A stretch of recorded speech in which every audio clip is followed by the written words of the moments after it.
Alright, so today we're going to set up a 2.5 gallon aquarium for a betta. It's going to be a planted aquarium. We're going to have these banana plants. That's one name that they call these. They call them all sorts of different names. But yeah, basically banana aquarium plants. We'll put more details on them and what their other alternate names are in the site, in the description of the video. But yeah, we're going to plant these in some gravel in the bottom of the tank, and we are going to fill it with some water and then put our betta inside. So this is our betta here in his original water that he came in. So we're going to get started with this.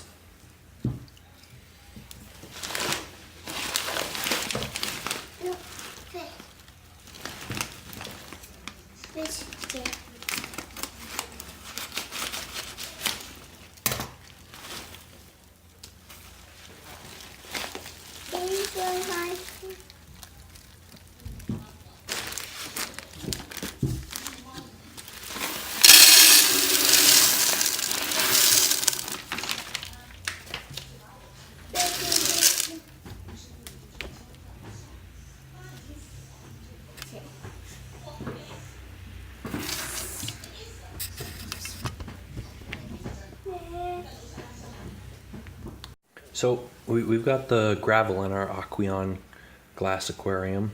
We're going to add some actual water to it. This water's been sitting out, so it doesn't have any chlorine in it. It's tap water from New York City, so it is important to just leave it out and let the chlorine evaporate from it if you do have that type of water source. So we basically just saved it up in these bottles for that purpose. And so it's also room temperature right now, so we don't need to worry about having it too hot or too cold and shocking the fish, because that can be another issue.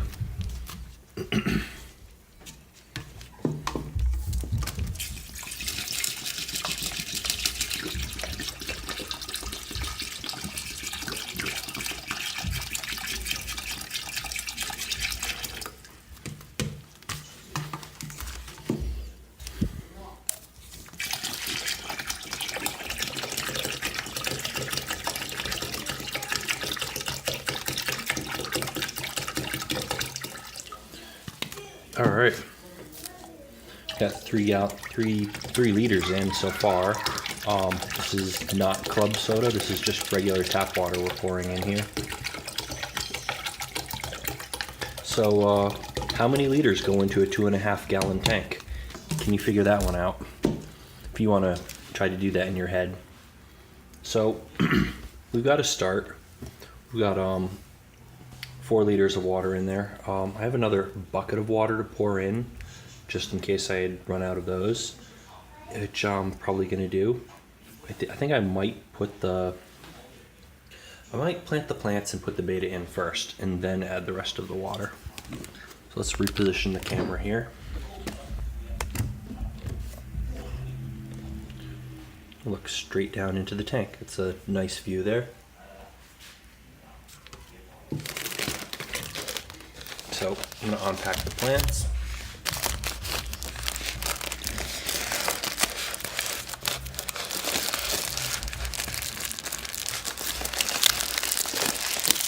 I'm going to pull this out of the view for a minute.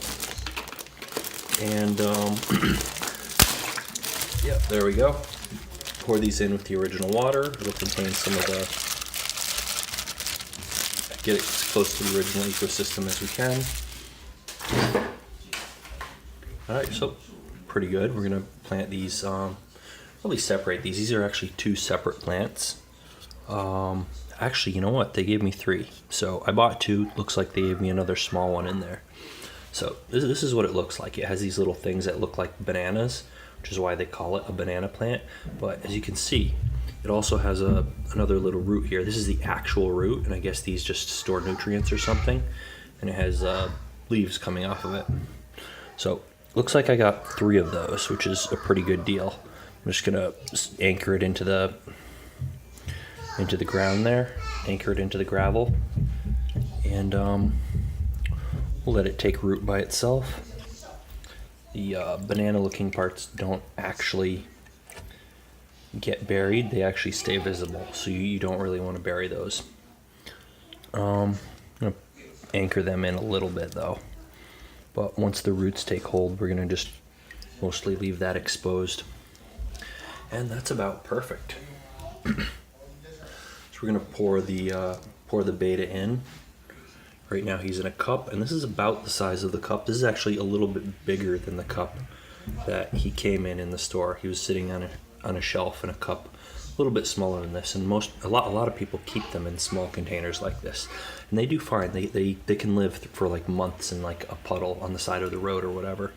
So in nature they don't need a whole lot. They can come up and get oxygen from the surface. So this tank is a whole lot bigger than what he's used to living in, and it has plants and all sorts of nice stuff. He was in a container with nothing except water and himself. And there we go.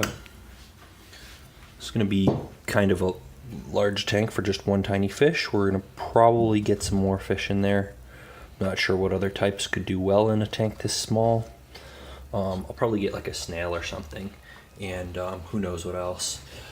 But yeah, normally I wouldn't recommend getting a tank this small unless you just have really tiny fish. Like a beta, this is actually big for. But anything else, including goldfish, you probably wouldn't want to put in something this small. Yeah, normally you'd want at least 10 gallons. 10 gallons is like the minimum starter size for like a starter tank. But yeah, you usually, even 10 gallons is harder to keep the ecosystem stable and keep it clean, just because it's so small. With a larger tank, it's going to be easier to establish an ecosystem, get like beneficial bacteria producing nitrogen and whatnot, and it's just going to be easier for the tank to maintain itself the bigger it is. So if you have like a 50 gallon or a 200 gallon, it's way less effort to keep the fish healthy and keep the ecosystem stable. With like a 10 gallon tank, it's a little bit harder, and something this size, I can't even imagine putting like any real big fish like goldfish, or even any small fish. I mean, the bait is the only thing I can think of that I would really recommend putting in something this size. So like a beta, and I'll probably add some snails. I'm actually thinking of maybe putting in like a glass divider and putting 2 betas in there, but I'll have to see. Unless I can come up with some other fish that's actually okay for this size of a tank, that's probably it. Beyond that, I'm gonna probably wanna tear this sticker off the front. Probably gonna stop the camera for a bit and do that, and get some better shots of it. Looks like they have another fish on there. I probably wouldn't put that fish in here, but I guess maybe you could. You could probably get away with it, but not recommended at all. So I'm gonna pause the video for just a bit. All right, so there we go. We've cut back in. That was actually a whole lot easier than I thought. That label just peeled right off, and yep, I actually poured the rest of the water in there, so it's pretty much full up just about to the top here. Let's take another view of the tank from above. So you can see 3 planted plants look pretty neat. You can see our tiny little beta in the corner there. This is a male beta. Females look a little bit less fancy. They still look pretty good, but their fins aren't as long and flowy, I guess. And let's get a shot from the side here. So yeah, this is what our tank looks like from the side. It's pretty simple. We might want to put some rocks or other decorations in there. We'll see where we go, but this is a start. This is what we're starting with. It's pretty good. The plants make it pretty neat. Yeah, I'll probably put some driftwood or a rock or something like that in there. And let's take a look from this side. Yep, that's probably about all I have to show for this video today.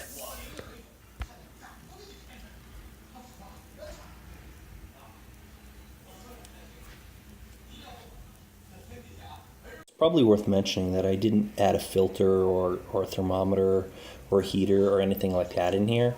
You can add them, but they're not strictly necessary. They're completely optional with a beta.